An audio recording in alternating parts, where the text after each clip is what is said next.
అందరికీ నమస్కారం. Welcome to Sandhya kitchen India.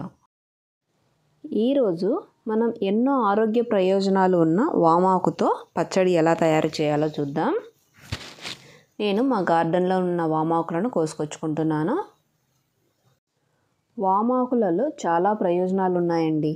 జీర్ణశక్తిని పెంచడానికి కానీ, జలుబు దగ్గు నుండి ఉపశమనం పొందడానికి కానీ వామాకులు చాలా మంచివి.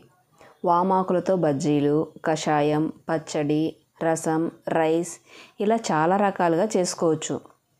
ప్రతి ఒక్కరి గార్డెన్లో ఉండాల్సిన మొక్క అండి. చిన్న మొక్క నాటినా బ్రతికిపోతుంది. చాలా లో మెయింటెనెన్స్. సింపుల్గా చెప్పాలి అంటే మెయింటెనెన్స్ తక్కువ, యూజెస్ ఎక్కువ. నేను 2 గుప్పిళ్ళ వరకు ఆకును కోసుకొచ్చుకున్నాను. ఈ ఆకుని వాటర్లో వేసి 1కి 2 సార్లు కడగండి. ఎంత మన గార్డెన్లో ఆకైనా కూడా డస్ట్ పట్టి ఉంటుంది కదండి, కాబట్టి 2 సార్లు కడిగి చిల్లుల గిన్నెలో వేసి పెట్టండి వాటర్ అంతా కారిపోయే వరకు. స్టవ్ పై ప్యాన్ పెట్టి 1 డ్రాప్ నెయ్యి వేసి 6-7 ఎండుమిరపకాయలు వేసి మంటని లో ఫ్లేమ్లో పెట్టి 1 నిమిషం పాటు వేగనివ్వాలి. ఎండుమిర్చి కాస్త వేగాక 1 టీ స్పూన్ మినపప్పు, 1 టీ స్పూన్ ధనియాలు, 1 టీ స్పూన్ జీలకర్ర, 2 టేబుల్ స్పూన్ల నువ్వులు వేసి మంటని లో ఫ్లేమ్లో పెట్టి మంచి సువాసన వచ్చే వరకు వేయించుకోవాలి. చివరగా 4-5 ముక్కల చింతపండును వేసి వేయించి పక్కన ప్లేట్లోకి ట్రాన్స్ఫర్ చేసుకోవాలి. అదే ప్యాన్లో 1 టేబుల్ స్పూన్ ఆయిల్ వేసి మనం కడిగి పెట్టుకున్న వామాకులు వేసి వేగనివ్వాలి.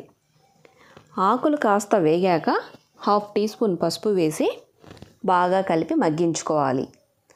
ఆకులలో ఉన్న నీటితోనే మగ్గిపోతుంది. ఈ ఆకులలో వాటర్ కన్సిస్టెన్సీ చాలా ఎక్కువగా ఉంటుంది.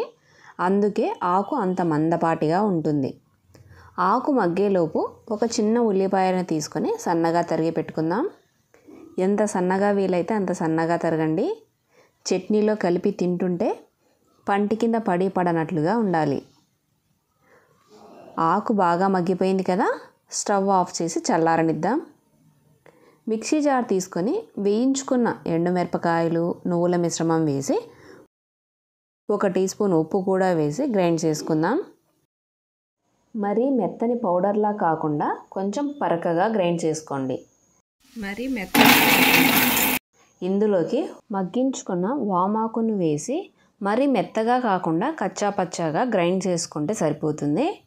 వాటర్ అసలు పోయనవసరం లేదండి. ఆకులో ఉన్న నీటితోనే సరిపోతుంది. ఇలా గ్రైండ్ చేసుకున్న వామాకు పచ్చడిని ఒక బౌల్లోకి ట్రాన్స్ఫర్ చేసుకోవాలి. ఇప్పుడు పోపు వేసుకుందాం రండి. స్టవ్ పై ప్యాన్ పెట్టి 1 టేబుల్ స్పూన్ ఆయిల్ వేసి హీట్ అయ్యాక 1 టీ స్పూన్ మినపప్పు, 1/2 టీ స్పూన్ పోపు దినుసులు, 1/2 టీ స్పూన్ శనగపప్పు, 2 ఎండుమిరపకాయలు వేసి వేగనివ్వాలి. మినపప్పు ఎర్రగా వేగాక కరివేపాకు వేసి చిటపటలాడాక కట్ చేసి పెట్టుకున్న ఉల్లిపాయ ముక్కలు వేసి 1 నిమిషం పాటు వేయించాలి. ఉల్లిపాయలు కొంచెం పచ్చిగా ఉంటేనే బాగుంటాయి. పచ్చి ఉల్లిపాయలైనా వేసుకోవచ్చు, కానీ నేను కొంచెం ఆయిల్లో 1 నిమిషం పాటు మగ్గనిస్తున్నాను. ఇక పచ్చడిలో కలుపుకోవటమే. అంతే అండి, వామాకు పచ్చడి రెడీ. వేడి వేడి అన్నంలోకి నెయ్యి వేసుకొని తింటే చాలా బాగుంటుంది.